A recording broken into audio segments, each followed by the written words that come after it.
I want to turn back here to home, folks. Last night was the first college women's basketball game I've watched in probably, I don't know, since UConn in the late 90s when I lived in Connecticut. I'm not a fan of college basketball, at least women's college basketball. But I will tell you, this Caitlin Clark is electric. She's draining three-pointers from places I don't even see NBA stars draining three-pointers from. But what does the media do? The media played this game out to be white versus black. Everything is a race war. And oh, how dare we root for Iowa because most of the players are white. And it just so happens at LSU, most of the players are black. This is Jameel Hill. I believe she used to work for ESPN. She is what I would consider a racist reporter. Listen to her. A lot of the digs that get thrown at Angel Reese is about behavior and policing how she behaves, and Flau'jae Johnson and Kim Mulkey about behavior. And like, no, they're not supposed to act this way. They're not supposed to be this brash. They're not supposed to be this bold. They're not supposed to get on the court and talk their shit. Caitlin Clark talks her shit. Caitlin Clark is demonstrative. Caitlin Clark is the same way. It's like people aren't bothered by it because they're caught up in the narrative of, oh, here's this, wonderful, a kind soul from the great state of Iowa representing middle America. So they put all these sort of, what happens in these sports race wars is everybody projects their own on the people coming. Oh, so it's a sports race war now. I didn't know that. I just thought it was a game. Now, I will tell you this. There's a fascination to watch this because I don't often see a bunch of white girls excelling at basketball, just as I don't see a lot of white men excelling at basketball, unless, of course, you're from Europe. All right. European white men are actually great.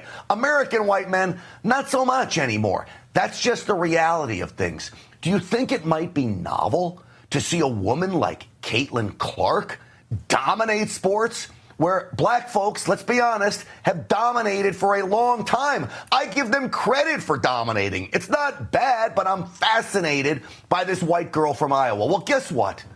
Paul Pierce, the great NBA legend, he too is fascinated by all this. And it's not about being racist. It's just about being curious.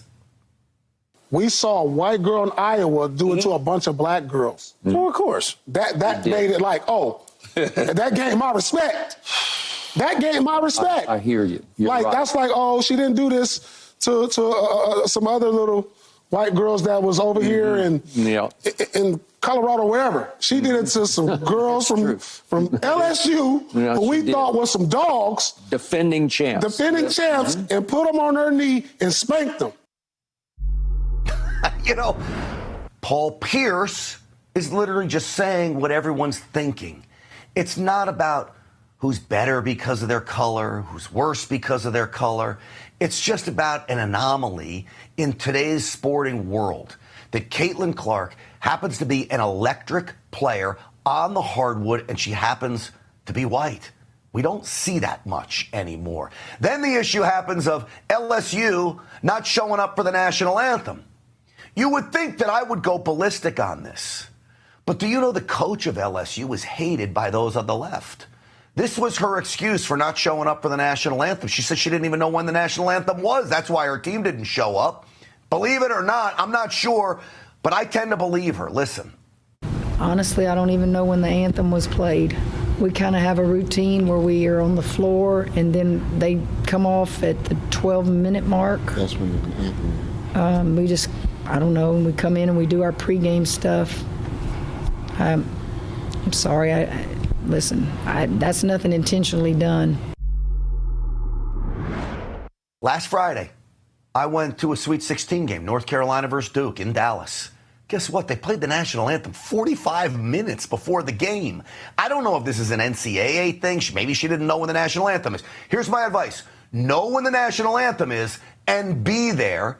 But I will cut her some slack because what I found out, thanks to our friend Jason Whitlock over at the Blaze, that coach right there, who, by the way, dresses in a feminine manner, that's a novelty at women's athletics today, is hated by the left. She despises wokeness. She pushes back on it on every chance she gets. And she doesn't buy the excuses of wokeness. This is Jason Whitlock. Kim Mulkey. She's not perfect, but she's a warrior. And she's in it for the long haul. She's been fighting this group of leftist, deranged idiots her entire career. She has 4 national titles. But who's the women's coach that they parade around opposite Coach K, Mike Krzyzewski, as if this particular woman's coach is the GOAT of women's college basketball? Who do they do that for? Oh, Dawn Staley. She's got 2 titles. They want female coaches that are on the alphabet team.